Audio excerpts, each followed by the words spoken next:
Okay, I got some good questions.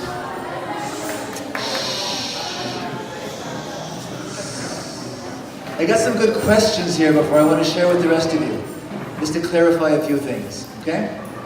One question was that, should we build several cultures at the same time, or should we just choose one? And I think that we will always have many cultures in our church that we need to be aware of as a leadership team. But if we're going to bring in one new culture, a strength of the culture, we need to have focus on that for a certain period of time. Also, the question was, how long do we need to build a culture?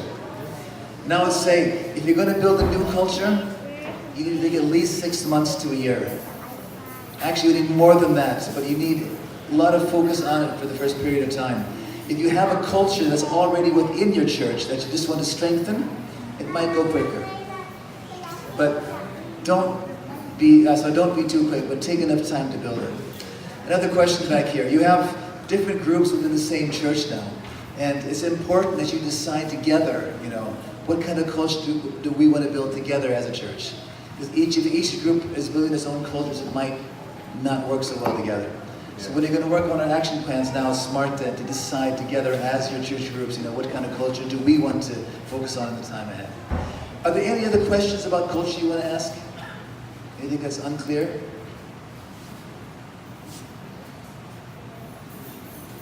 Another comment that Leva had that's important. When we're going to build a culture, we have to start with ourselves as the leaders. Okay?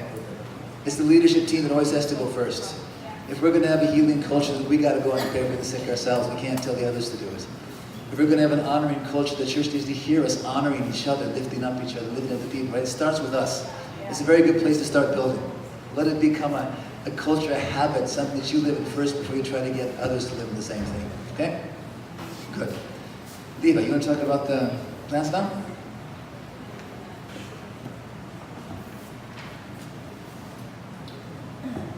I was just tempted to give a fun fact about culture. Since Steve was saying what he was saying, we need to start with ourselves as leaders. Because I've studied organization and leadership. And one of my professors told me that there's been done research on cultures in organizations.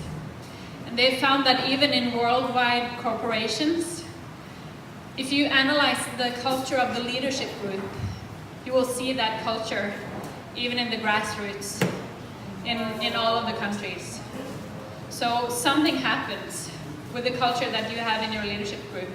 Somehow it spreads. So I think that just emphasizes what Steve just said, that really as leaders we need to start with ourselves. And if one of our goals this time is to build culture, we need to start thinking about, okay, what does that mean for us as leaders? So yeah, fun fact for today. So we're gonna start by planning now. And this is a really important part of our process.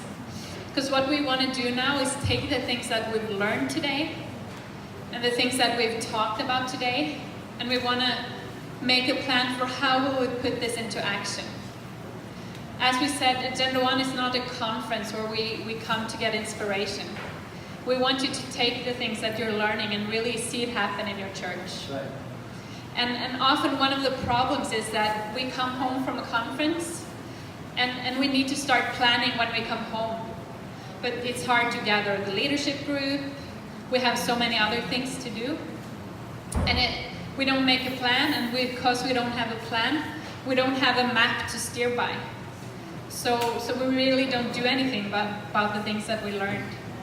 So we want to give you the opportunity to go through this process now, so that when you come back home, when your everyday life starts, you already know what you're going to do. And then we have people who will follow up on you, call you, ask you how it's doing, so that you will be supported and challenged in that process with making the plans, putting it into action, right? Okay. Any questions about that? When we're planning, we use this what do you call it? Action plan here, a form, which has different questions that will help you set goals and next steps.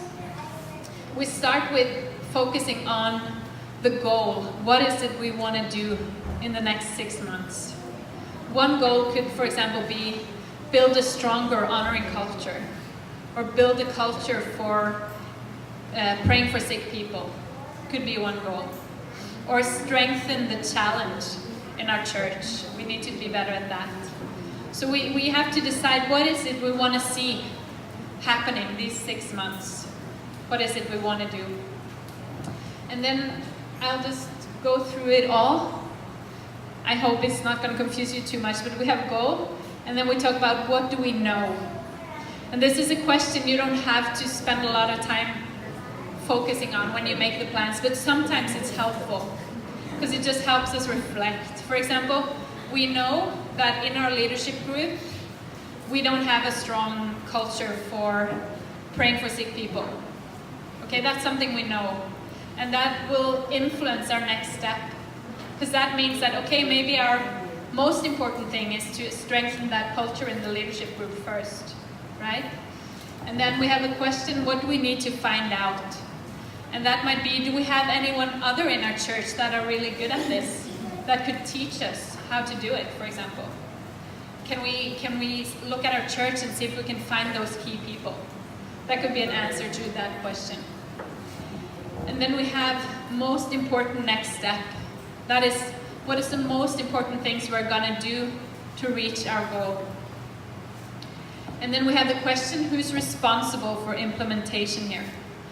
And often I see churches, they just write the leadership team or the entire youth group, or important here is that you actually have a name. And it doesn't mean that that person is going to do it alone, but that person is actually going to keep us accountable, make sure that we work on this. So you have to name someone. How do you pronounce that word? Gauge. Okay, gauge success. How do we gauge success? How do we know that we succeeded? How will we measure if we actually accomplished our goal? For example, we see that at least 20 people in our church are praying for sick people, for example, or that could be a way to measure that this actually happened. And then the last one is time frame. What is our deadline for doing our next step? When will we actually take our church out into the streets and pray for sick people, for example? And the most important parts here are you set your goal, and then you have to have clear next step. You have someone responsible for implementation, and you have a clear time frame. So you don't have to spend a lot of time on the other questions. They're just there to help you. And sometimes it's helpful to do it, but don't spend a lot of time trying to find out, oh, I need to write something in this box. That's not the problem. The box is there not for us to test you and see like how much did you understand, but it's there to help. So don't spend too much time trying to fit all the details into the box, okay? We want you to be able to, as we're planning, make the goals you really want to see. So the goals, the next steps, and the details of who are responsible and when will we do it, that's the most important, okay? So this is not an exam, this is actually a tool to help you. This is not for us, right?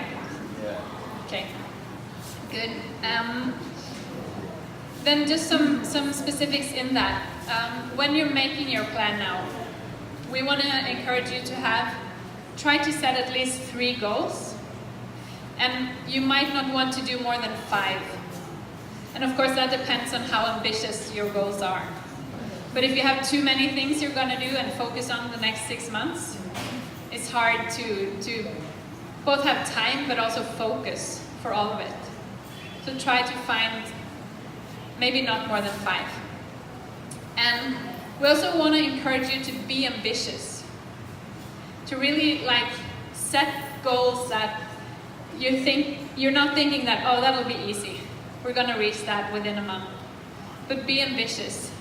And we know this time many of you experienced that, wow, we were actually able to accomplish our goals from last time.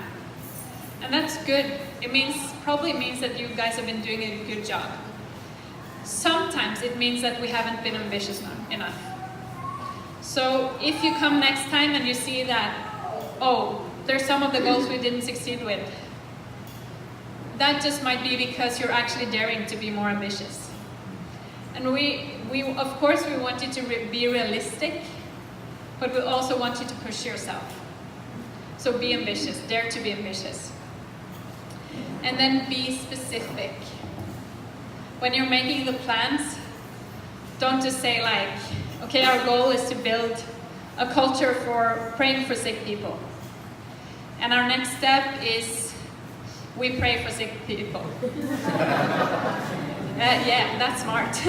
Of course you want to pray for sick people, but maybe you want to say something about how often will we do it, who's going to do it, when are we going to do it. Like I said, we need a time frame.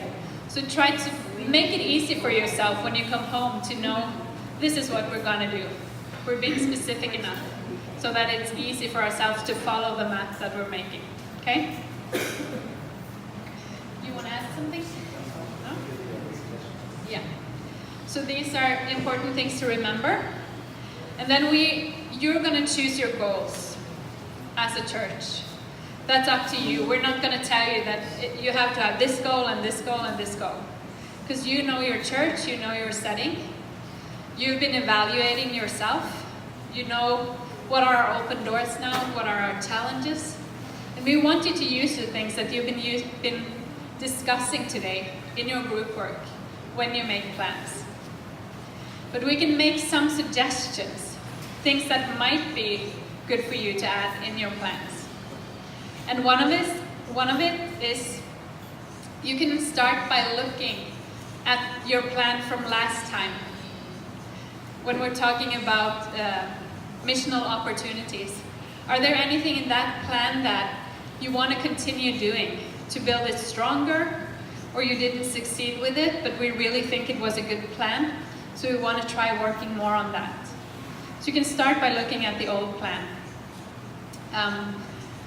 Then we also want to encourage you or suggest for you that you choose one culture that you want to strengthen in your church. One culture. And as Steve said, we often need to focus on one thing at a time. So don't list 3, list 1. And I know many of you are in subgroups from one church, right? So it's probably a good idea for you to start first in the big group, like your cluster, and discuss together. If you're 3 groups from the same church, and you want to choose a culture you build, start in the big group and decide together which culture is it we as a church, as a whole family are going to focus on. And then you can go into your smaller groups and discuss, okay, what does this mean for the young professionals? Or for the family group, or so on, okay? So I suggest when we go into groups now, we actually start in the cluster, and then we divide into smaller group afterwards, okay? Then you can also, one suggestion for your plan is to think, are there any missional practices we want to try for the next 6 months? We're talking about different things we can do, activities we can do together as a church. Are there any of those ideas that you're feeling, we should really move on this? We think this would be a great opportunity to build relationships or really see new things happening in our church. So you can choose a missional practice that you want to start doing in your church. And the last suggestion is that you can talk about how will we improve when it comes to support and challenge. Is there one of these that we need to strengthen? Do we need to practice being better at supporting or practice being better at challenging? So that's also one suggestion. But as I said, think back on what you've been doing today, what you were doing last time, what is actually going on in your church now, are God opening any doors? And then you use that to set your goals. Okay? Information overload, or are you okay? We'll make sure that the facilitators go around in the groups now as well. make sure you understand. If you have questions, me and Steve will also be available. But do you have any questions right now, things you're wondering about?